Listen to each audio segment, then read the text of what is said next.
On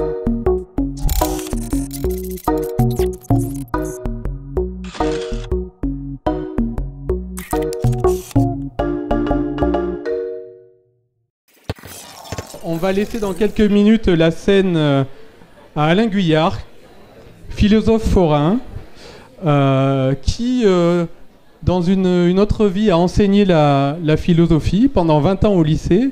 Au point qu'il y a l'un d'entre vous qui l'a eu comme prof, il y a 14 ans. Donc, depuis, Alain s'est mis en congé de l'éducation nationale avec la volonté de faire sortir la philosophie du carcan académique. Je crois qu'il a bien réussi. Avec son association Diogène Consultant, il apporte la philosophie dans des lieux où on ne l'attend pas, donc en prison notamment, dans des centres sociaux, des maisons du peuple, en plein champ, en hôpital psychiatrique, dans des bars j'imagine aussi, et à Procréa. Devenu philosophe forain depuis 2014, il vagabonde désormais de foires en festival et de bistrots en barnum et transforme l'enseignement de la philosophie en performance canaille et populaire. Monsieur Guyard, je vous demande de faire un triomphe à Alain Guyard.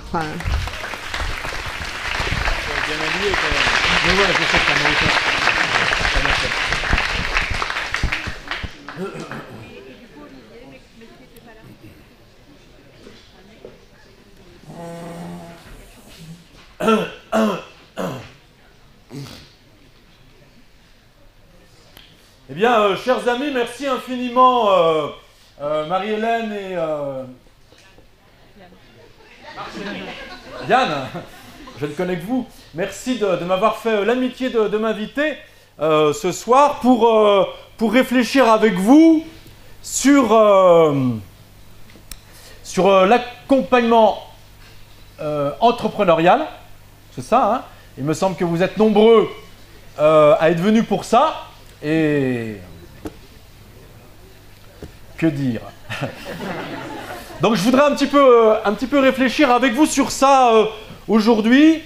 Je vous cache pas que j'étais un tout petit peu embarrassé quand il a fallu essayer de trouver le sujet d'intervention, parce que vous l'avez vu, hein, je pense que vous avez pris connaissance du programme.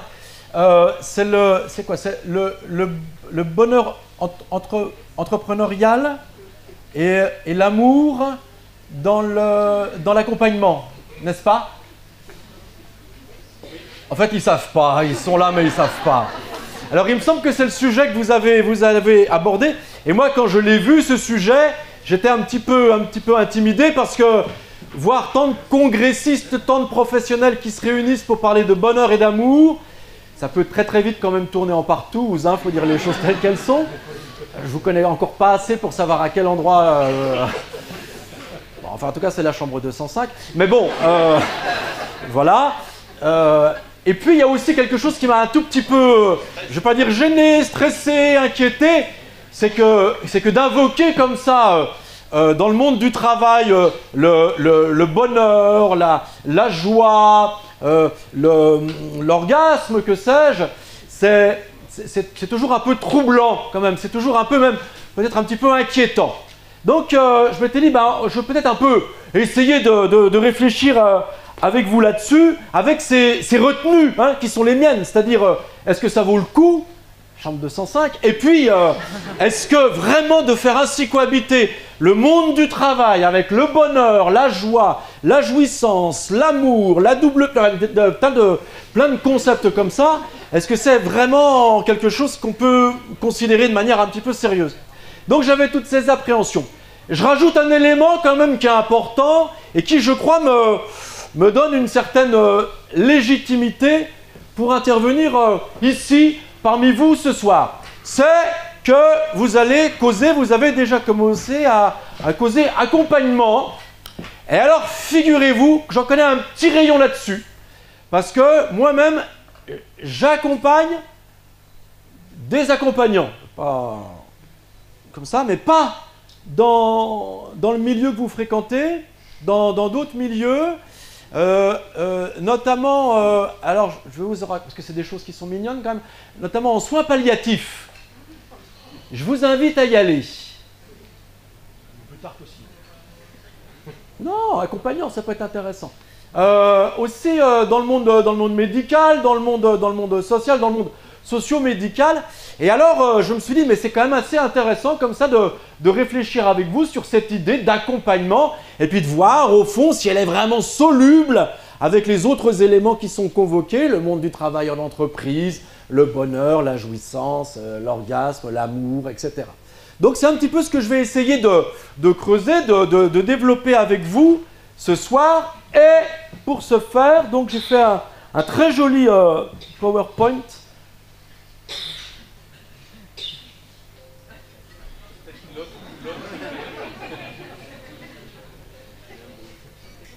Là.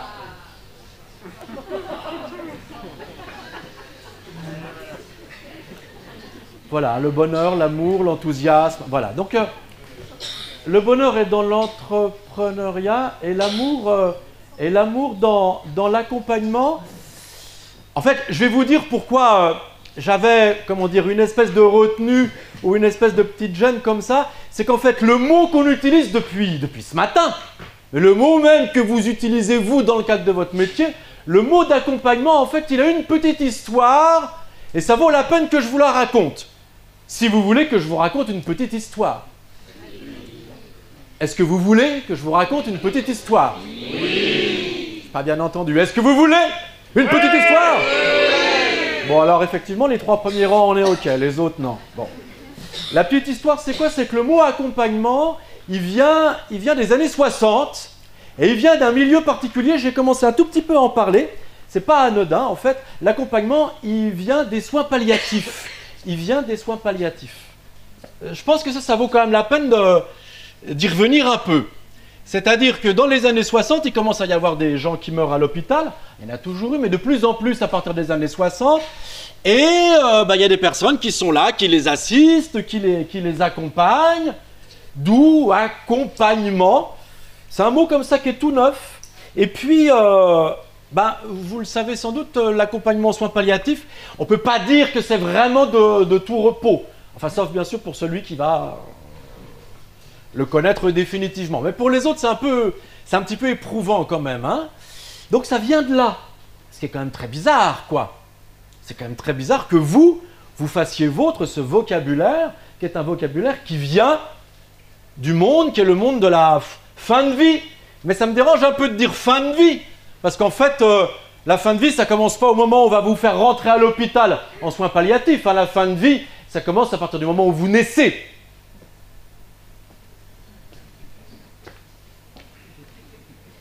Comment il plombe l'ambiance. Mais c'est vrai, hein, la vérité, c'est qu'on est tous inscrits dans la finitude. Simplement, il y en a qui sont peut-être un peu plus près de la fin que nos zigues. Et encore, c'est pas certain. Vous pouvez visiter pendant des semaines et des semaines votre grand-mère en soins palliatifs. Ça vous épuise tellement qu'un jour, vous sortez de l'hôpital et vous faites faucher par l'autobus. Bon. Alors, peut-être encore trop dans la chouquette, là. On va essayer de sortir le truc. Mais alors, ce qui est rigolo, c'est que dans les années 60, comme ça, l'accompagnement, il monte, il apparaît dans le monde du soin palliatif, et après, dans les années 70, il va commencer à se déplacer, et où est-ce qu'il va apparaître? Il va intervenir à un autre endroit, quel monde du social. Alors ça, c'est quand même pas anodin, parce que lorsqu'on est face à un accompagnement en soins palliatifs, on se doute bien qu'on est confronté à une expérience qui est quand même une expérience douloureuse, et en particulier pour ceux qui vont rester, puis qui vont faire, je sais pas comment dire, l'expérience de l'absence, l'expérience de la souffrance de l'autre, qu'on voudrait tellement endosser, et ainsi de suite. Mais notez ça, c'est que l'accompagnement ensuite, à partir des années 70-80, progressivement va s'étendre du champ qui est le champ médical définitif au champ qui est le champ social. C'est pas anodin non plus. Ça veut dire quoi? Ça veut dire qu'il est en train de s'installer quelque chose à partir des années 70. On pourrait dire à partir du choc pétrolier, en fait. On découvre la chose suivante, c'est que, en fait, la société, elle en a fini avec les 30 glorieuses, ça commence à être difficile. C'est aussi difficile ce qui se joue dans le corps social que ce qui est difficile 10 ans avant, à l'hôpital, avec le corps souffrant de la personne qui rentre petit à petit en agonie. Il y a quelque chose de cet ordre-là sur lequel, quand même, on est un petit peu invité à méditer. Ce n'est pas anodin. Et puis, il y a une troisième vague.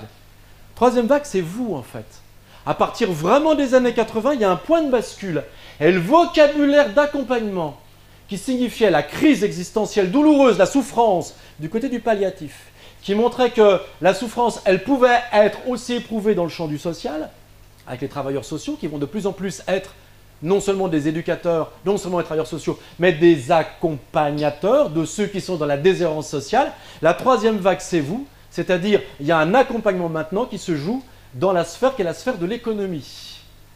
Et le moment de bascule, c'est quoi? C'est en gros les années 80, c'est là où le vocabulaire apparaît, c'est là où la littérature en rencontre, et ce moment-là, ce n'est pas non plus un moment anodin, parce que c'est les années qui sont les années Reagan, c'est les années où le capitalisme, qui auparavant était un capitalisme, on pourrait dire de capitaine d'industrie, va devenir progressivement un capitalisme actionnarial, avec une grande concentration des capitaux entre les mains de ceux qui sont anonymes, invisibles, hors d'atteinte, et qui décident de la vie ou de la mort de ceux-là même qui sont engagés dans l'activité économique. C'est un moment de bascule aussi qui n'est pas anodin, parce que c'est après la même période où en France, il y a un glissement effectivement d'un capitalisme, on va dire à la papa, à un capitalisme actionnarial. C'est le moment aussi où dans les années 80, du côté de l'Angleterre avec Thatcher, qu'est-ce qui se joue? Eh bien, il y a un violent coup qui est donné au mouvement ouvrier, donc à la solidarité ouvrière, avec le démantèlement systématique par la dame de fer des solidarités ouvrières et des principes du syndicalisme. C'est ce qui va se mettre aussi tout doucettement en place en France, notamment dans le nord de la France, pour celles et ceux peut-être qui ont souvenir de ce qui s'est passé dans ces années-là avec la sidérurgie. Donc c'est pas anodin ça, c'est pas anodin du tout. Ça veut dire quoi? Et là, il faut nommer le truc. De quoi l'accompagnement est-il le nom? Eh bien, il n'est pas le nom du bonheur, il n'est pas le nom de l'amour, il est le nom du contraire. Là où il y a accompagnement, là où il y a nécessité d'accompagner, c'est parce que de l'autre côté, il y a quelqu'un qui est dans la déshérence et qui s'expose à la précarité ou à la fragilité. Alors bien sûr, on peut être dans le déni. Bien sûr, on peut dire que la grande affaire, c'est toujours la question de la joie, du bonheur, de l'épanouissement, du bien-être. Mais le fait que l'injonction soit l'injonction du bonheur, ça veut dire que le bonheur, vous ne l'avez pas. Tu comprends ça? Le mec qui te dit « Mais nom de Dieu, faut être heureux !» Nom de Dieu, suis mon cours de développement personnel pour accéder à la jouissance sans limite. Il te dit ça, le mec. Pourquoi il te dit ça? Parce que toi, tu es un petit peu en position PLS, tu dis « Je vais pas m'en sortir ». Le mec qui dit « J'ai essayé de monter une entreprise, pourquoi? Parce que c'était putain l'enfer avec mon patron d'avant. J'ai fait un gros burn-out. Et maintenant, qu'est-ce que je vais faire? Je veux sortir du truc et je vais tenter de monter ma boîte parce que j'en ai marre de me faire écraser ma tronche par l'autre là avant. » Ça arrive, ça, vous en rencontrez des gens comme ça. Et la personne dit « Je vais expérimenter, enfin quelque chose. À quoi j'aspire depuis toujours, c'est quoi? Mais c'est la liberté, mon pote. » Comment tu t'appelles, Jean-Marc? Franck, merde. Oh. Comment tu t'appelles, Franck? Jean-Marc. Oh, 2 fois. Sauf que le problème, c'est que le gars, il se monte en auto-entreprise. Il a besoin d'être accompagné. Pourquoi on va l'accompagner en auto-entreprise et lui donner les clés du bonheur? Parce qu'il est infiniment malheureux. Et pourquoi il est infiniment malheureux? Parce que, en fait, le gars, il se dit « Je vais échapper à l'asservissement que j'ai vécu auparavant, qui m'a fait péter un boulard. » À cause de quoi? Effectivement, je suis arrivé avec une carabine sur le lieu de travail et j'ai menacé mon directeur. Mais bon, ça va, c'était bon enfant quand même, j'ai pas appuyé sur la gâchette, quoi. C'est tout, c'était pour lui mettre un peu la pression, c'est tout. Oh, on peut pas rigoler un peu autour de la machine à café? Mais si j'ai fait ça, c'est pourquoi? C'est parce que je voulais en finir avec l'asservissement. Je voulais en finir avec une violence que je vivais, moi. Et qu'est-ce que j'ai fait? Je me suis mis auto-entrepreneur. Et là, c'est quoi le truc qui fait que j'ai besoin d'un accompagnant? C'est qu'en fait, devenu auto-entrepreneur, vous connaissez l'expression « on n'est jamais si bien asservi que par soi-même ». C'est le drame de l'auto-entrepreneur. On n'est jamais si bien asservi que par soi-même. Il a échappé à un asservissement pour en découvrir un autre. Le pire, c'est quoi? C'est qu'il est à lui-même son exploiteur et son exploité. D'où, je peux avoir la recette du bonheur, dit-il, tremblant, en gobant du Xanax. Ça va? Ah ouais, un deuxième truc. Peut-être je vais vous donner une deuxième diapo parce que je me suis quand même pété le cul à les faire. C'est beau quand même l'esthétique Mao, quoi. Regarde. Elle est belle, hein? Elle est belle. Oui, tu as raison, tu applaudis. Tu es sensible aux beautés fascistes rouges. Le mot qui est entre guillemets, vous le connaissez, il y avait un atelier tout à l'heure, le salutoprenariat. Donc si tu veux, à la base, j'ai un peu cherché dans le Larousse. Bon, d'accord, c'est le Larousse 1938, mais enfin bon, j'ai un peu du mal à trouver le mot. Mais j'ai trouvé le mot absolument incroyable. Je sais pas ce qu'il en est de ce mot, puisqu'il n'existe pas dans le vocabulaire, quel vocabulaire certifié par l'Académie française. Mais dedans, j'entends quand même la doctrine du salut, quoi. Et ça, c'est hallucinant. Alors je me suis dit, je vais écrire un petit texte qui est absolument illisible, que je vais lire à voix haute, parce que j'ai noté un truc, c'est que les gens, quand ils font des PowerPoint, ils écrivent des textes qui sont illisibles et incompréhensibles sur une diapo, et ils lisent. Et donc les gens, ils disent, mais qu'est-ce que c'est que cette merde en fait? Et pourquoi il est là? Il a qu'à nous envoyer son putain de PDF, puis on l'ira chez nous. Mais apparemment, c'est la règle, tu vois. La règle, c'est que la personne, elle fait son machin, elle fait son putain de PDF PowerPoint et tout, elle écrit des grands textes, alors des fois aussi avec des lettres gothiques délirantes. Ce matin, trop, la dame, elle était gentille et tout, mais sans déconner, on voyait vraiment qu'elle découvrait Word, tu vois. Je veux mettre des majuscules entre le gothique et puis l'arabique, un truc grandiose et tout. Mais c'est bien, je veux dire, après, c'est une initiation à l'art, hein. Je veux dire, peut-être elle pourra faire un jour des très belles cartes de visite, un jour plus tard, hein. Mais en tout cas, c'est ça. Généralement, le PowerPoint, les mecs, ils mettent des diapos avec des textes absolument imbitables et ils sont là, et au micro, ils lisent le texte imbitable. Et là, t'es dedans, t'hallucines. Alors en plus, bien sûr, les conditions lumineuses sont merdiques, t'arrives pas à voir. Généralement, t'es au fond, ils ont baissé la lumière parce qu'il faut que t'arrives à voir le truc. Donc, t'entends quelqu'un qui te fait une dictée avec la dictée écrite au tableau dans la pénombre alors que tu t'es gavé de chouquettes, quoi. Le résultat, mais t'es complètement chlasse, t'es défoncé, tu roupilles au bout de 10 minutes.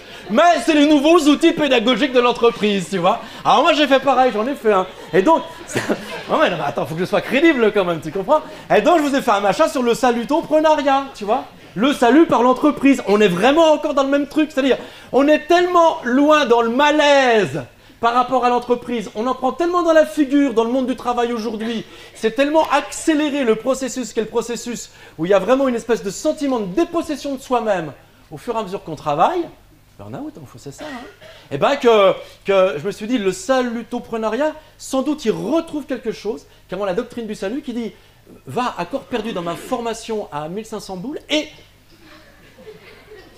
tu connaîtras une félicité à l'égal de ceux qui, auparavant, s'engageant dans la foi, connaissaient enfin le bonheur d'être au plus près du Christ. Je suis désolé, il y a un H. Hein.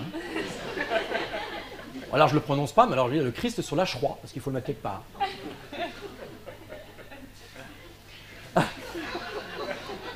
Je ne savais pas, sinon je ne l'aurais pas dit. Ouais, je sais. Écoutez le petit texte que je vous ai écrit, puisqu'il faut que je vous lise le petit texte qu'on a écrit sur les PowerPoint pour que les gens y dorment quand ils sont gavés de chouquettes au fond. Alors, la religion a promis la survie après la mort et le paradis éternel pour les fidèles de la foi. Ce qui est une connerie, parce que quand vous êtes fidèle, c'est toujours de la foi. Mais enfin bon, désolé, je l'ai écrit vite fait, puis j'avais du mal à trouver les idées. Les dictatures du XXe siècle ont proposé un paradis profane et laïque par l'État dictatorial. C'est désormais au monde de l'entreprise de se substituer à la mystique en proposant le salut par l'adhésion enthousiaste à la société spectaculaire marchande. C'est joli, hein? C'est bon, hein?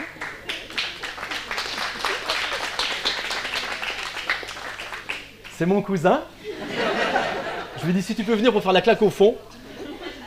Il est intermittent du spectacle, ça lui donne un petit peu le coup de... parce que comme ça, il redémarre un peu. Hein. C'est difficile, hein. Le Covid, il a beaucoup souffert. Hein. Il a fait quelques petites publicités pour des couches culottes en EHPAD, mais c'est très peu de... Donc pour moi, c'est un indice assez intéressant, si vous voulez, le salutoprenariat. Hein. Comme s'il y avait effectivement une espèce de substitution comme ça, avec cette idée qu'il y a une nouvelle voie du salut, une nouvelle voie de l'épanouissement, une nouvelle voie qui va permettre à l'âme enfin d'être comblée. Quelque part, le discours du développement personnel, qui est très souvent dans la doctrine de l'accompagnement, il renvoie à ça. Il fait la promesse de la plénitude. Il n'est pas certain que ce soit tout à fait possible d'ailleurs, hein, la plénitude. Hein. Plein, il y en a quelques-uns, effectivement, qu'on voit régulièrement, hein, sur les stages, notamment le dernier soir. Mais la plénitude, vous allez voir demain, j'en connais quelques-uns, notamment mon cousin, il y va, lui. Hein. écartez-le du bar. Hein. Mais par contre, il n'est pas certain que la plénitude, elle soit véritablement une expérience psychique. Peut-être d'ailleurs que vraiment ce qui nous fonde, c'est pas la plénitude, c'est pas cet épanouissement qui nous promet la réconciliation et la coïncidence de soi avec soi. Tout ça, c'est peut-être vraiment de la pipe, hein, parce qu'en fait, peut-être que ce qui nous fonde, c'est quoi? Ben, c'est peut-être plutôt le manque, d'ailleurs. C'est reconnaître qu'il y a toujours en nous une part manquante, c'est reconnaître qu'il y a toujours quelque chose qui sera hors d'atteinte et qui fait qu'on est peut-être toujours en mouvement. Hein. Mais, vous voyez, ce discours du développement personnel qui pense l'optimisation de toutes les caractéristiques, la réalisation de soi par soi, la conversion de soi à soi pour optimiser toutes ses compétences et être systématiquement pleinement à sa place, dans la place qu'on occupe, ce discours-là, quelque part, il reproduit un schéma qui a un petit peu son histoire et qui a plutôt à voir avec ce que j'essaie de vous démontrer ici. Donc méfiez-vous de ces jours de stage que vous faites ici à 7. En toute amitié. Hein? Profitez des chouquettes, mais ne soyez pas dupes de ce qui est dit dans les ateliers. Sauf dans le mien. Hein? Donc vous voyez, demain, avec cette grille de lecture, ça peut être assez rigoldingue, si vous voulez. Je vous en rajoute une petite couche, si vous voulez, qui est assez, je crois, intéressante, parce que j'ai quand même cherché beaucoup d'affiches à caractère édifiant, avec les mots que j'ai pu glaner ici et là, dans le programme du jour. Je vous en balance une autre. Regardez, elle est belle, l'accompagnatrice, là. Et trop, elle est dans le bien-être, hein. Mon cousin, qu'est-ce que t'en penses? Il n'est pas enthousiaste. Le bien-être dans l'accompagnement. Il y a un truc que je trouve assez intéressant dans la notion de bien-être dans l'accompagnement, en tant qu'en fait c'est le contraire qui se passe, que si on a besoin de l'accompagnement, c'est qu'en fait du bien-être il n'y en a pas, c'est qu'il y a un truc qui est cassé, il y a un truc qui est brisé. Peut-être le texte, ça vaut la peine que je vous le lise, en confondant l'impératif de plaisir avec la contrainte par le travail, l'idéologie entrepreneuriale accroît l'aliénation du travailleur par la marchandisation de sa vie intérieure. On est sur une phrase relativement longue, on ne la comprend pas tout à fait, moi le premier d'ailleurs quand je l'ai écrite, mais je trouvais qu'elle était assez flamboyante. Mais il y a un mot quand même sur lequel je voudrais m'arrêter avec vous, et qui est assez intéressant, qui est un mot qui a été inventé par Marx. Car, oui, très bien. Il est bon, hein, lui. Hein. Ouais, Groucho. Marx, ça c'est Mélenchon avec une barbe, tu vois, hein, ou Poutou avec des cheveux, tu vois un petit peu, hein. Et Marx il met à jour un concept que j'ai recopié qui est vachement intéressant, c'est le concept d'aliénation. Aliénation. Tu sais ce que c'est, aliénation? Alors il faut que tu dises non, parce que sinon je ne peux plus avancer dans le truc. Non, attends. Est-ce que tu sais ce que c'est le concept d'aliénation? Oui.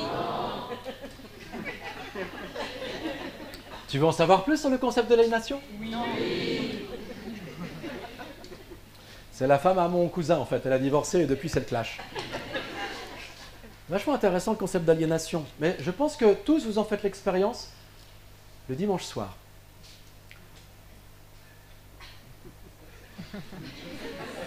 Alien. Tu te souviens du film Alien? Avec Sigourney Weaver? Trop Sigourney Weaver, elle est là, tout ça, tranquilla. Et pétard, ça déconne, trop machin et tout, qu'est-ce que j'ai mangé, et tout. Un pâté un peu pourri, je sais pas très bien, tout ça, une tielle un petit peu vieille. Je sais pas, je suis mal, j'ai quand même un poids qui me reste, là. Je gêne, hein. Elle prend des pastilles uriniques, elle prend une pastille, elle prend deux. Ça, c'est la version occitane, en fait, de Ridley Scott. De Ridley Scott, il y a de Frontignan, Ridley Scott. Et donc, elle prend ses pastilles uriniques, comme ça. Et ma foi, rien n'y fait. À telle enseigne que, poum, tu te souviens de la scène? Ça lui pète le bide et le machin, il lui sort un affreux truc, là, absolument répugnant, dégueulasse, qui lui sort du bide et tout. Le film s'appelle Alien. Le mot alien est vachement intéressant parce que ça veut dire quoi? En anglais, alien, c'est étranger. Sigourney Weaver, elle porte en elle un corps étranger. Tu vois ça? Par exemple, tu as gardé le mot, par exemple, un asile d'aliénés. Un asile d'aliénés, c'est un asile où il y a des gens, eh ben, ils portent en eux écoute bien, ils portent en eux une vie qui est étrangère à eux. Le dimanche soir, tu te sens comme Sigourney Weaver sans les pastilles Rémi. C'est-à-dire, tu dis, putain, demain, je reprends le boulot, quoi. Peut-être qu'il y en a, ils étaient en vacances, là. Là, ils se disent, bah, je vais rester là, je vais aller à 7 et tout, à manger des chouquettes et tout, tranquille et tout, si on le prend trop, on prend les Rémi et tout. Mais après, quand même, il y a un truc qui tord un peu le bide, vous voyez?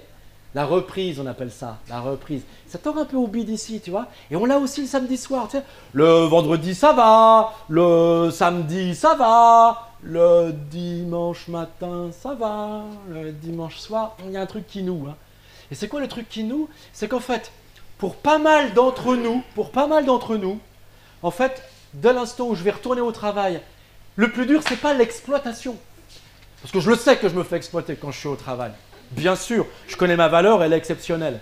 C'est sûr. Mais en fait, il y a un truc qui est beaucoup plus douloureux, c'est quoi? C'est que quand je rentre dans la sphère du travail, j'ai le sentiment que ça n'est pas la vie authentique. J'ai le sentiment que je vis une vie qui n'est pas complètement la mienne. Et pourquoi il y a quelque chose de cet ordre? Ah, il y a plusieurs raisons qu'il faudrait mobiliser, mais la première est la plus simple, tout le monde la connaît. Et surtout pour ceux peut-être qui un jour ou l'autre décident de s'engager dans une entreprise où ils y mettent tout leur cœur. Ils y mettent tout leur cœur. Et en échange, qu'est-ce qu'il y a? En échange, il y a un peu de retour sur investissement sous la forme de quelques chèques, puis après, il y a l'URSSAF. Et là, il y a quelque chose d'assez ingrat. C'est-à-dire, moi, c'est pas que mes économies, j'ai mis mon cœur sur la table. Tu vois ça? J'ai vraiment mis mon cœur sur la table. J'ai investi quelque chose qui est de l'ordre de la subjectivité, de la sensibilité propre. Et en fait, la violence du monde du travail, c'est quoi? C'est qu'en retour de cette sensibilité, de cette subjectivité, du fait que j'ai donné tout mon cœur et toute mon âme au travail, en retour, qu'est-ce qu'il y a? Là où il y avait du qualitatif, en retour, il y a du quantitatif.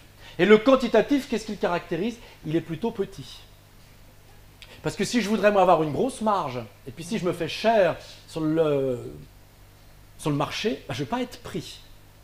Donc le drame, la tragédie, c'est quoi? C'est que j'investis de ma subjectivité, et en retour, j'ai un chiffre objectif, et qui n'est pas du tout à la hauteur de ce que j'ai pu donner dans l'ordre de l'émotif ou de l'affect. Pour parler peut-être avec un vocabulaire qui est employé par un des ateliers.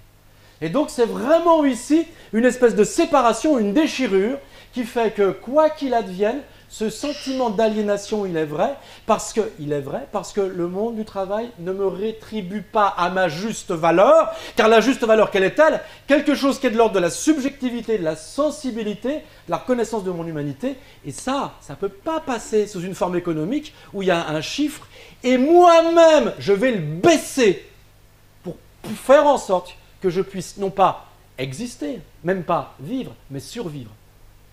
Vous la voyez, l'aliénation, là? C'est pas cool, hein? C'est pas cool. Si, c'est cool, parce que maintenant, on comprend mieux ce qui se joue dans l'accompagnement. On comprend mieux ce qui se joue dans l'accompagnement, comme ce qui s'est joué dans les années 60, comme ce qui s'est joué dans les années 70, comme ce qui s'est joué dans les années 80.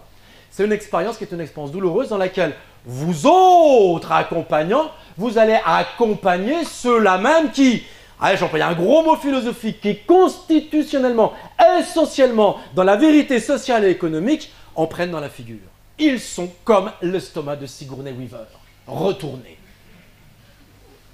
Ça va? C'est bon? Genre à ajouter une petite couche? Ouais, j'en rajoute une petite couche quand même. Écoutez, je voudrais vous montrer aussi une autre petite diapo.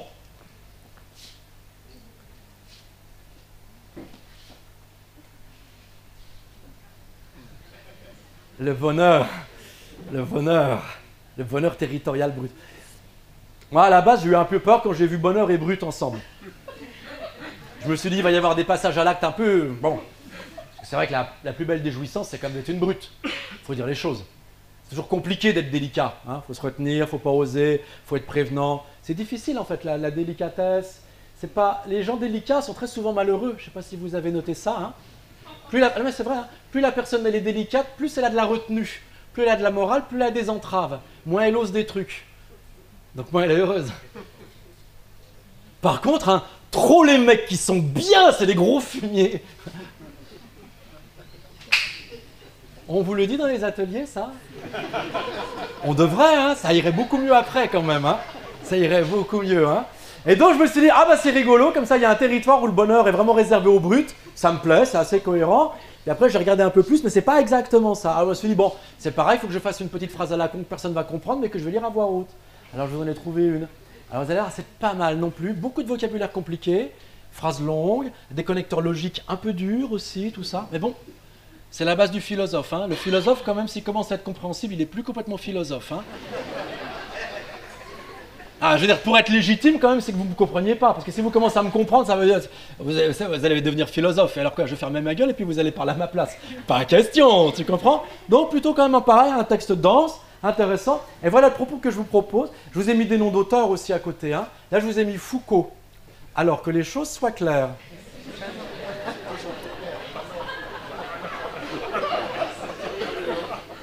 Je vous connais à peine, mais j'ai quand même vu un peu. Hein. On est d'accord que ce n'est pas Jean-Pierre, c'est Michel Foucault. Il écrit un très beau texte, le gouvernement de soi, la gouvernementalité de soi, pareil, il y a des mots qu'on ne comprend pas, hein, en 1984 et après il meurt. Ah, je ne sais pas s'il y a un lien. Par contre, il meurt en 84 et en 1984, c'est le moment où Madonna chante Like a Virgin. Tu te souviens de ça? Hein? Alors, est-ce que là, il y a un lien de causalité entre le Like a Virgin de Madonna et la mort de Foucault, Michel et pas Jean-Pierre? Je ne peux pas dire. Hein. Je ne peux pas dire. Vous savez, après, il va y avoir un débat avec vous dans la salle. Qui veut prendre la parole, la prend. On discute de ça de manière apaisée. Hein. On discute, on voit. On peut prendre des positions, hein, pour ou contre Madonna, Like a Virgin ou pas, comme vous le voulez, mais dans la bienveillance. Hein. Bienveillance, j'insiste. Hein. Le mot va revenir souvent, hein, chez vous, hein, je pense. Hein. Toujours, hein, de la bienveillance, hein, et de l'écoute. De l'écoute, de la bienveillance, et des brutes heureuses. Non, enfin, ça, vous oubliez. Hein. Que du bonheur et de la bienveillance. Enfin, non, que de la bienveillance et de l'écoute. Hein, qui sont, je le répète, les meilleurs moyens d'être malheureux. Hein. Si tu écoutes, tu te fais chier, en fait. Je sais pas si tu as déjà écouté des gens. Moi, j'ai un boulot, en fait, où c'est moi que je cause tout le temps, donc je suis bien, tu vois. Mais vous aussi, quand tu es avec des gens que tu causes, c'est trop bien, en fait. Tu as l'impression vraiment que les gens, ils s'intéressent à toi, c'est trop bon, en fait, tu vois. Par contre, s'il y en a bien un qui se fait chier, qui est malheureux, c'est celui qui t'écoute. Donc, si tu veux le bien-être de l'entreprise, je veux bien, mais il ne faut pas que tu écoutes, en fait. Hein, tu veux du bien-être en tant qu'accompagnant, cause, mais fais-les taire, tu vois. Ah, ça va pas, j'ai du mal avec mon entreprise parce que finalement, je me suis asservi moi-même et j'ai la boule au ventre. Tais-toi. Tais-toi. T'es pas là pour que je t'écoute. T'es là pour m'écouter, tu vois. Et moi, je vais t'expliquer la bienveillance. Hein. Donc, tu lui fais fermer un peu sa gueule, tu lui fais un peu écouter, mais de manière bienveillante, hein, tu vois. Et là, c'est un bon kiff, tu vois. Parce que tu es le centre du monde et tu dis aux autres, hein, tu dis écoutez. C'est génial parce qu'ils t'écoutent, tu vois. Et toi, pendant ce temps, tu les écoutes pas, tu parles. C'est beau tout ça. Hein. C'est un peu... Mais bon, l'essentiel, c'est qu'ils aient payé. Alors... Bonheur territorial brut, écoute, j'ai dit ça, c'est un truc, je trouve que c'est assez intéressant. Je vais essayer de l'expliquer, si vous n'y arriverez pas, mais c'est comme ça, il faut meubler, hein, avant que vous récupériez vos clés tout à l'heure, c'est pour ça. La quantification du bonheur, comme processus de normalisation des comportements, procède de l'entreprise de désubjectivation, dont la fonction est d'effacer la singularisation et de promouvoir la standardisation des désirs. On est pas mal, hein? Il y en a quand même qu'un seul qui le comprend, ça.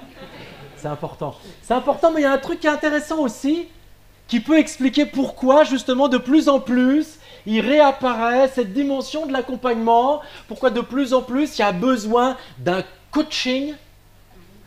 Coaching, tu sais, le coach, celui qui a le fou. Ah merde, c'est con. Normalement, le coche, il a le fouet. Alors, bon, on oublie. Hein, mais enfin, c'est rigolo parce qu'il y a toujours des relations qui sont des relations extrêmement singulières comme ça, qui sont nouées entre l'accompagnant, l'accompagné dans le cadre de l'entreprise, dans une relation bienveillante et d'écoute. Prends ta gueule, d'écoute comme ça. Et ça, ce qui est très intéressant, c'est quoi? C'est qu'en fait, j'ai l'impression que ce qui se joue, c'est quoi? C'est qu'en fait, avant hein, au 19e siècle, les choses étaient claires en fait. Quiconque bossait n'avait pas peur de reconnaître qu'il en chiait. On n'est pas là pour rigoler quand on bosse en fait. On se fait chier. Alors le seul moyen d'éviter de se faire chier, c'est un peu faire chier les autres. Ça s'appelle passer à N+1.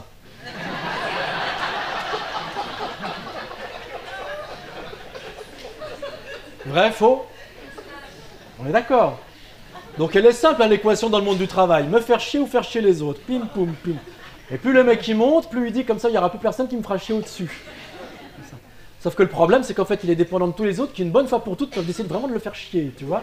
C'est compliqué, en fait. C'est compliqué. Et ça, on le savait avant. On savait très très bien que c'était compliqué la sphère du travail. Et le travail, c'était le régime de la contrainte. Le régime de la contrainte pour ceux qu'on obligeait à bosser, et le régime de la contrainte pour ceux qui les obligeaient à bosser. C'était franc, c'était direct, et ça chiait. C'était un régime de contrainte qui était un régime de contrainte objective. Il y avait des menaces, il y avait même des contremaîtres dans les entreprises ou dans les usines. Et le contremaître, sa fonction, comme son nom l'indique, qu'est-ce qu'il faisait? Il y avait le maître, là, qui commandait d'en haut. Il y avait le mec qui en chiait parce qu'il était obligé d'obéir au commandement. Et il y avait l'interface, le contremaître, qui gueulait à la place de l'autre et qui s'en prenait plein la gueule des deux côtés. Tu vois? C'est le cadre intermédiaire. C'est le N1,5. Et trop, il est dégoûté, tu vois. Il dit, ah, c'est con. Là. C'est même le N0,5, tu vois, avant il était 0, il aimerait passer 1, et entre les deux il se fait smasher la tête de devant et de derrière. C'est un peu ça son drame, c'est le contremaître. Mais au moins les rôles étaient clairs. Maintenant il s'est passé un truc qui est assez incroyable, il y a un truc qui s'est installé progressivement, et c'est quoi? C'est qu'en fait on s'est rendu compte que dans le monde du travail, travail ça vient du mot latin tripalium. Tripalium tu connais hein? Le pal triple. Peut-être il y en a qui connaissent le pal? Chambre 205.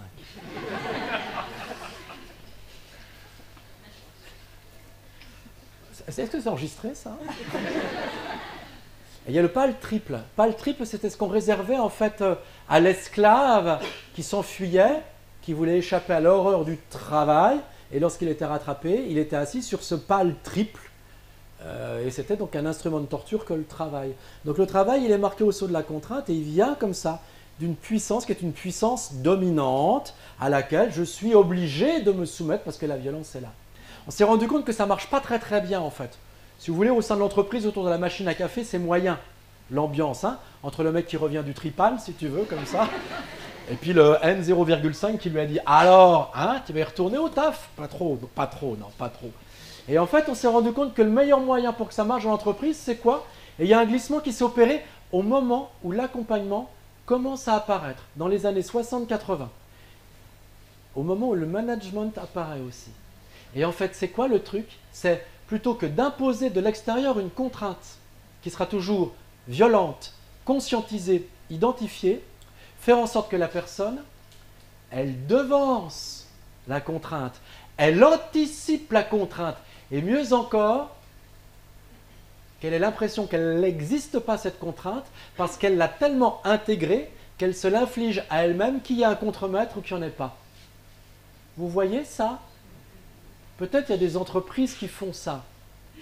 Peut-être toutes les entreprises, elles font ça maintenant. Toutes les entreprises, qu'est-ce qu'elles font? Elles font en sorte qu'il n'y a plus la menace de la sanction, mais il y a l'intégration de la norme. Et quand la norme elle est intégrée, quand il n'y a même pas besoin de gueuler le salarié, la personne au sein de l'entreprise, elle va d'elle-même anticiper ce qui va contribuer à son aliénation ou son asservissement, c'est gagné. Parce qu'elle croit être libre, parce qu'elle croit avoir consenti librement à sa condition. Alors qu'en fait, elle a intégré la norme et on n'a plus besoin d'une pression extérieure pour la lui imposer. Vous voyez le processus subtil?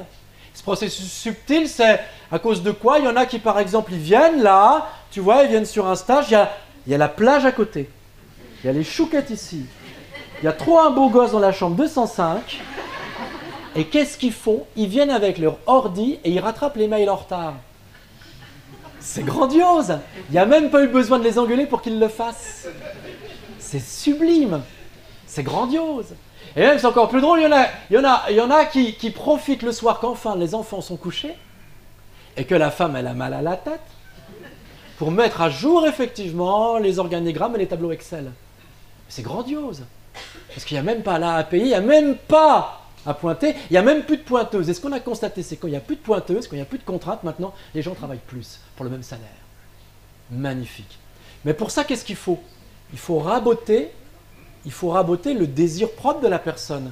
Il faut effacer la singularité qui peut être la sienne, afin que sa vie subjective, elle fasse corps avec la norme qu'est la norme de l'entreprise. D'où développement personnel, d'où coaching émotif. À quoi ça sert le coaching émotif? On a compris. Ça donne l'impression à la personne qu'elle s'épanouit, qu'elle travaille à son bonheur, qu'elle travaille à son épanouissement, alors qu'elle ne fait rien d'autre que renoncer à son désir propre, à son désir singulier, et à mettre son épanouissement subjectif dans les normes qui sont les normes tacites, implicites et indirectes, qui sont les conditions de rendement optimisé de l'entreprise. Tu vois ça? C'est magnifique. C'est magnifique. Et donc, il y a un petit peu de ça qui se joue dans le bonheur territorial brut, c'est-à-dire surinvestir dans le bonheur en disant « la grande affaire, c'est être heureux dans l'entreprise ». Bien sûr, mais selon quelle catégorie? On l'a dit, optimisation, aller chercher à maximiser les compétences, travailler pour que je puisse toujours être un créatif. Être un créatif, ça veut dire quoi? Ça veut dire toute ma matière de sensibilité, elle va être au service de quoi? De la productivité de l'entreprise. C'est vachement intéressant, ça, pour l'entreprise, pas pour moi. Tu vois ça? Tu le décortiques un peu mieux? Oh, je crois que je vais rajouter une petite diapo encore, non? Allez, j'en rajoute une. Regarde bien.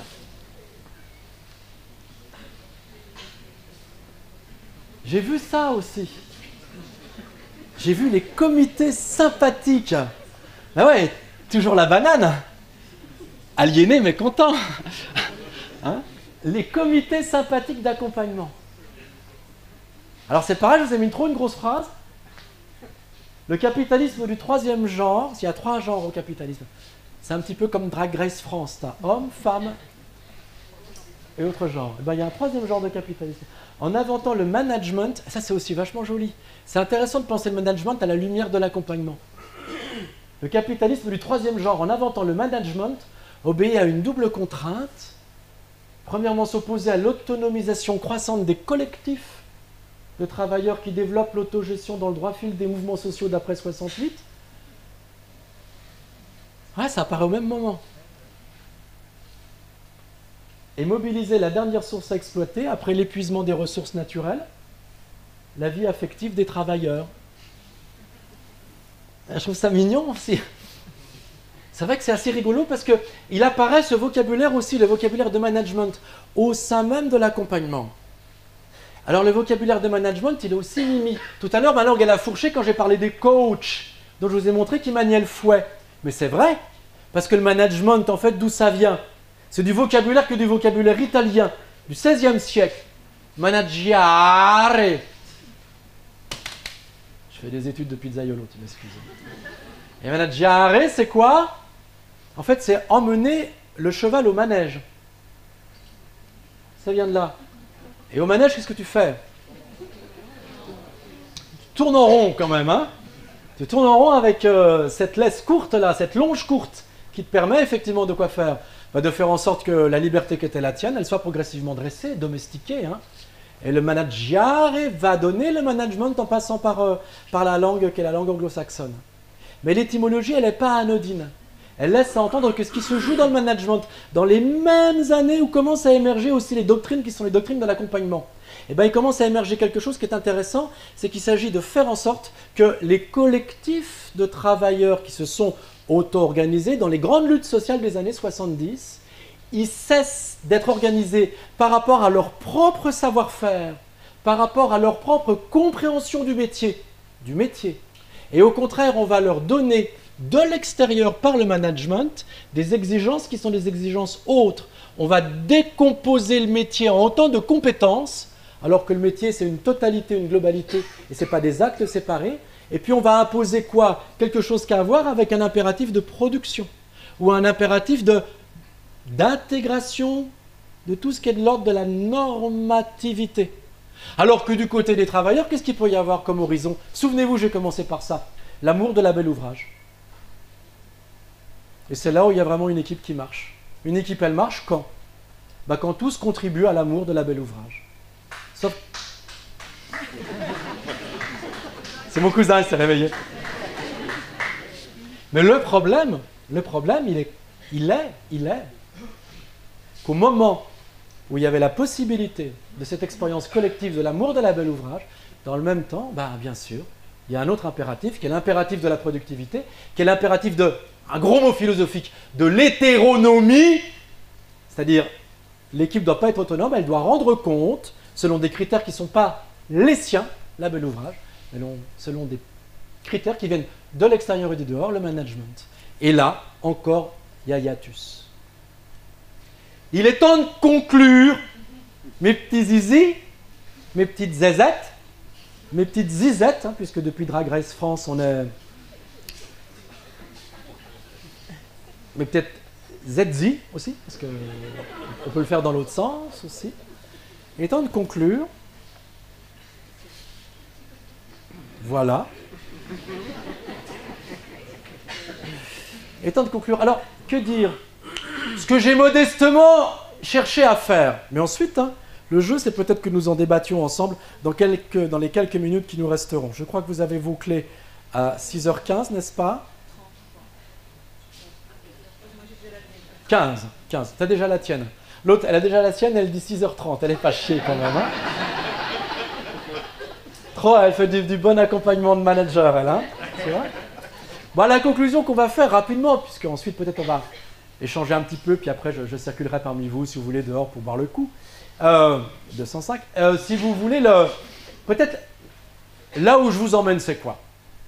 Qu'est-ce que c'est au fond que le travail philosophique? En un mot, le travail de la philosophie, c'est quoi? On pourrait presque dire que c'est un travail de la désillusion, ça me plaît pas trop, un travail du désabusement, je sais pas, ça me plaît pas trop. Peut-être je vais le dire encore autrement. C'est l'art de la lucidité ricanante. Voilà. Et moi, je viens là avec une lucidité ricanante. Je ne sais pas si elle est vraiment lucide, mais en tout cas, je ricane beaucoup. Je ricane beaucoup et je vous dis, faites ce que vous faites, c'est bien, c'est bien. Effectivement, adhérez avec enthousiasme au bonheur qui se joue dans le monde de l'accompagnement. Adhérez avec enthousiasme à l'amour qui se joue dans le monde de l'accompagnement.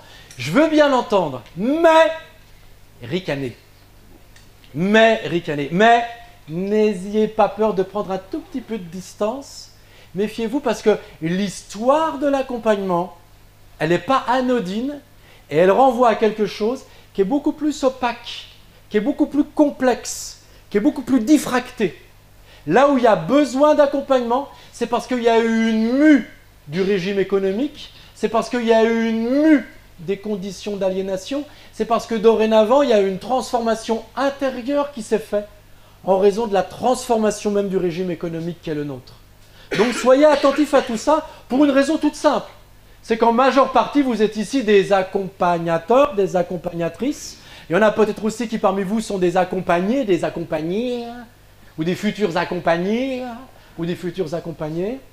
Mais méfiez-vous quand même, ne soyez pas dupes, parce que parfois, en invoquant systématiquement les prairies fleuries du bonheur, les prairies fleuries de l'amour, vous risquez peut-être de contribuer au malheur et au désamour. Donc soyez lucides, soyez ricanants et gardez, s'il vous plaît, avec moi, un très mauvais esprit. Je vous remercie.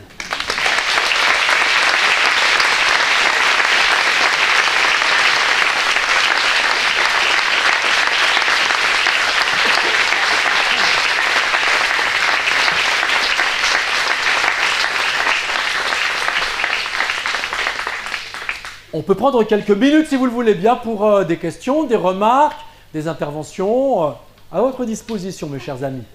Oui, cher ami. Merci pour votre intervention Très rafraîchissante, c'est moyen quand même.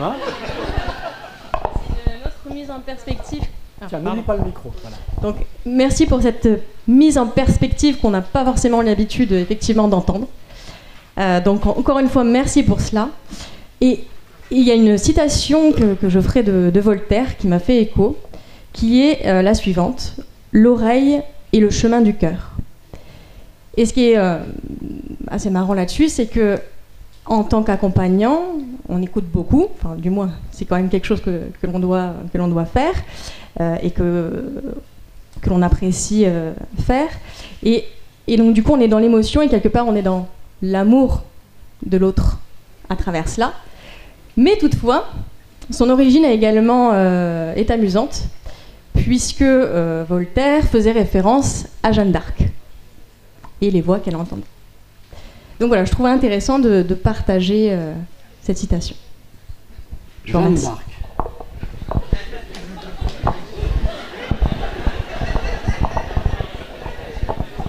Alors là, je crois qu'on est quand même bien mal barré. Si tu commences à confondre le boulot de l'accompagnant entrepreneurial avec Jeanne d'Arc quand elle entend des voix à Don Rémy, tu vois. Bon, un petit atelier de management à Don Rémy, ça peut être intéressant, ouais. Alors n'invite pas des Anglais quand même à tes stages, parce qu'à la fin tu les boutes hors de France et ça finit mal quand même, hein. Mais ça correspondra un petit peu à la saluto dont j'ai parlé au début quand même, ce truc-là. Tout à l'heure je disais le capitalisme du troisième genre, dont parlait Boltanski dans un texte de 99 avec Chiapello. Il dit la chose suivante, je vais à gros traits comme ça, il dit la chose suivante, il dit, dans les années 60, venu des États-Unis, c'est le moment de la bascule avec l'apparition de l'accompagnement, le moment de la bascule avec l'apparition du management. Tout ça, c'est quand même pas hasard, c'est pas fortuit. Eh bien, Boltanski et Chiapello, ils disent la chose suivante, ils disent, c'est à ce moment-là où on se rend compte que, en fait, pour qu'une entreprise, elle soit optimisée, que la productivité soit optimisée, il faut faire en sorte de donner toujours plus, ouvrez les guillemets, d'autonomie aux travailleurs. Et d'autonomie aux travailleurs, c'est quoi? C'est par exemple les écouter par rapport à des projets qu'ils pourraient avoir. Les écouter par rapport à la sensibilité qui serait la leur. Et en fait, il faut bien comprendre, il ne faut pas être dupe du truc. C'est que ce n'est pas tant ici la personne qui est au travail, qui est respectée dans son autonomie, qui est écoutée par rapport à sa singularité propre. C'est la personne qui est invitée à mettre tout son cœur sur la table. J'ai commencé par ça. Parce que maintenant, la matière première qu'on utilise en entreprise, ce n'est pas simplement un savoir-faire de métier, ce n'est pas simplement un tour de main, comme il pouvait y avoir dans le monde de l'artisanat. C'est aussi quelque chose qui a à voir avec la subjectivité, la sensibilité, le relationnel, tout ce qui a à voir avec, j'employais un gros mot mais à dessein, avec l'âme. Mais là, il y a quelque chose auquel il faut être très très attentif, c'est que cette écoute, en quoi consiste-t-elle? Peut-être en une démarche qui vise à repérer ce qui, chez l'autre, dans l'ordre de sa sensibilité, peut être prostitué au service de la productivité. Et là, prostituée, c'est plus Jeanne d'Arc.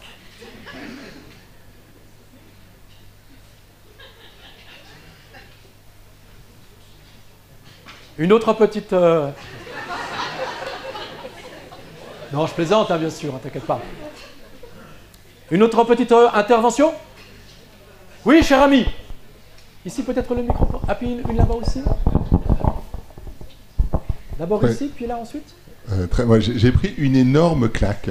Oh. Je me suis senti un peu comme un chef d'entreprise, j'imagine, dans un congrès du MEDEF, avec Jean Covici, qui lui détruit ses paradigmes fondamentaux. Et j'en ai pris plein la gueule, et c'était vraiment... c'était bien. Après, la question que j'ai un peu, c'est qu'est-ce qu'on en fait, quoi. Justement, c'est qu'est-ce qui se passe après. Alors, j'ai bien entendu la fin, effectivement, la modération, la question de posture, le pas de côté, le ricanement, ça, ok, super. Mais je suis très, très maintenant appétant de voir demain comment ça va se traiter en atelier et entre nous. Parce qu'effectivement, c'est vrai, on fait un métier qui est très politique, on l'oublie parfois. Et du coup, bah, ouais, c'est passionnant et j'ai pris une grosse claque, donc merci beaucoup. J'ai hâte d'en parler avec tout le monde. Écoute, moi, si tu veux, je suis une brute du bonheur. C'était un petit peu l'idée. Donc, je suis assez heureux que ça t'a fait mal.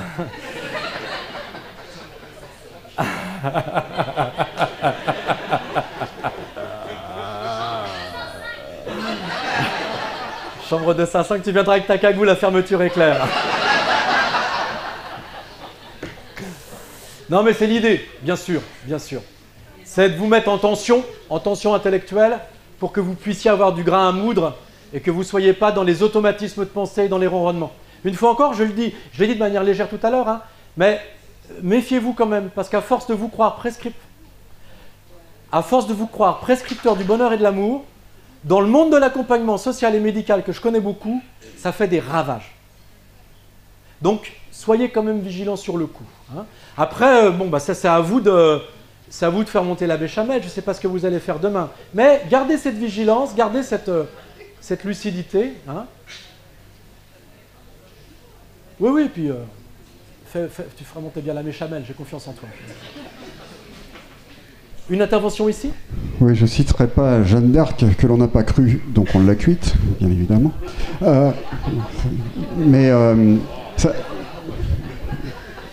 On est tous fatigués. Hein. Non, il fait chaud dehors. On est tous très fatigués. Non, ça me rappelait effectivement cette citation là, à la fin du roman d'Orwell, où la personne aimait son esclavage, il aimait Big Brothers, mais finalement, pour être performant, est-ce qu'il faut être cynique? Qu'est-ce que tu appelles cynique? Avec ce recul, tout ça. Oui, merci de me renvoyer la question. Ce recul et avoir cette vision un petit peu désabusée sur les choses et sur les bénéficiaires des accompagnements quand ils viennent nous voir. Une fois encore, moi je méfie des mots qui sont les mots tout faits comme posture ou éthique. Mais je crois qu'il y va de votre responsabilité. Et ce n'est pas qu'une responsabilité individuelle, car j'ai fini sur les fameux collectifs sympathiques d'entreprise, et je vous ai montré que historiquement, comme par hasard, ils arrivent à un moment où se dégradent, et on le sait tous dans tous les métiers, se dégradent les équipes. Donc à ça, il faut être attentif. Donc il y va de votre responsabilité individuelle et collective. Il y va de votre responsabilité individuelle et collective, c'est-à-dire comment vous allez vous placer lorsque viennent à vous des gens dans un cadre qui est un cadre d'accompagnement, qui sont des gens qui, s'ils viennent vers vous, quelque part ont été cabossés. Ils ont été cabossés par les choses que j'ai mobilisées, qui sont la question de l'aliénation, qui sont la question de la subjectivité au service de la productivité. Ils ont été cabossés aussi par le fait qu'il y a eu une dislocation des cohérences d'équipe. Ça, c'est les 3 coups de butoir qu'il y a depuis 30 ans. Quand vous allez auprès d'eux, que vous allez les accompagner, quand vous allez invoquer, que sais-je, le bonheur ou l'amour, faites attention, assumez votre responsabilité individuelle, assumez votre responsabilité collective, voire politique, parce que vous jouez quand même avec le feu. Hein? Donc, ne vous bercez pas de mots et soyez plutôt préoccupés par la réalité. Maintenant, je ne suis pas prescripteur, donc je ne sais pas quoi faire à votre place, et tant mieux pour moi.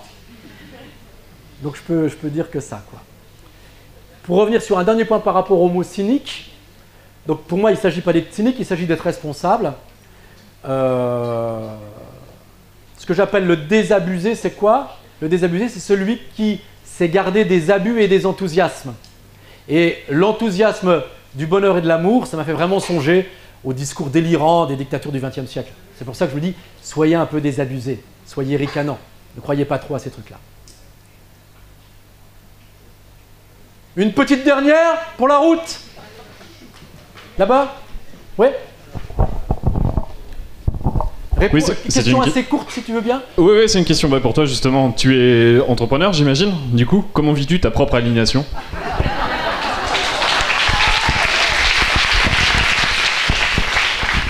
Non, je ne suis pas entrepreneur. Je suis écrivain. Et écrivain, c'est intéressant parce que ce n'est pas un statut. C'est-à-dire, ce n'est pas une profession. Donc c'est l'enfer. C'est pour ça que je me suis gavé de chouquettes. Non, c'est une question qui est intéressante à laquelle je peux vraiment répondre en tranquillité. Moi, je suis pas. Après, c'est aussi intéressant, pareil, hein, je vous ai dit réfléchissez sur le concept d'aliénation, je vous ai dit d'où ça vient. 2 mots peut-être, sur lesquels peut-être ça vaut la peine que nous réfléchissions à la fin de notre propos, parce qu'ils ne sont pas anodins. Le mot accompagnement, vous le connaissez bien sûr, vous savez que dedans il y a la racine cum panis, le pain ensemble. Mais vous n'êtes pas des copains de ceux avec qui vous allez bosser, vous êtes des accompagnants. Et le accompagnant, c'est quoi? Ac, c'est le suffixe qui signifie devant. Par exemple, vocare en latin, ça signifie parler, jouer de la voix. Et l'avocat, c'est celui qui est devant son client et qui parle à sa place. Donc ça, c'est important, si vous voulez. Ça a été assez bien évoqué ce matin par la première oratrice. Sachez que lorsque vous êtes accompagnant, vous n'êtes pas dans un rapport qui est un rapport réciproque. Vous êtes dans un rapport dissymétrique et pas d'égalité avec la personne que vous accompagnez. Parce que vous n'êtes pas à partager, à rompre le pain avec l'autre, mais vous êtes vous êtes devant. Donc il y a une posture dissymétrique, soyez-y attentifs. Le deuxième élément, je fais un détour, mais c'est pour répondre à ta question. Il y a quelque chose qui se joue avec l'entrepreneuriat. L'entrepreneuriat, il me semble que c'est le processus qui permet d'accéder à l'entreprise, il me semble. Le mot entreprise est intéressant. Et là encore, souvenez-vous-en, parce que je pense qu'il éclaire tout mon propos. Le mot d'entreprise, en fait, c'est une déclinaison du mot emprise. Le monde de l'entreprise est le monde de l'emprise. Emprise, c'est quoi? C'est s'emparer. Et c'est un vocabulaire militaire, dès le XIIe siècle. Le monde de l'entreprise, c'est le monde de la violence. C'est le monde du rapport de force. Donc vous, lorsque vous allez accompagner des gens qui ouvrent des entreprises, lisez ça. Lisez des gens qui, peut-être ne le savent-ils pas, ou peut-être les convainc-on qu'il faudrait oublier ce savoir-là, mais ils sont confrontés à la violence des rapports de force, car c'est l'autre nom de l'entreprise. Ils sont confrontés à des luttes difficiles, violentes, âpres, qui les ont cabossés. Et vous, accompagnants, vous n'êtes pas dans un rapport de complicité, de fusion avec eux. Donc, à cette première douleur qu'ils éprouvent parce qu'ils sont dans le monde de l'entreprise, vous allez sans doute en rajouter une deuxième en leur disant « Toi, ça n'est pas moi, il y a une séparation qui se fait, je ne peux pas faire à ta place. » Alors que peut-être eux viennent avec l'espoir aliéné qu'ils sont, qu'enfin vous allez pouvoir effacer la dette de la souffrance. Donc faites attention à tout ça. Long détour pour te dire que je ne suis pas dans le monde de l'entreprise. Et heureusement. Parce que ça doit être dur, quoi. Ça doit être dur. Moi, je suis seul à ma table d'écriture. Ça va. Après, j'écris aussi au bar. Ça va encore mieux. Eh bien, puisque je parle du bar, nous allons conclure. C'est l'heure de l'apéritif. En vous remerciant infiniment. Alain Guyard, mesdames et messieurs.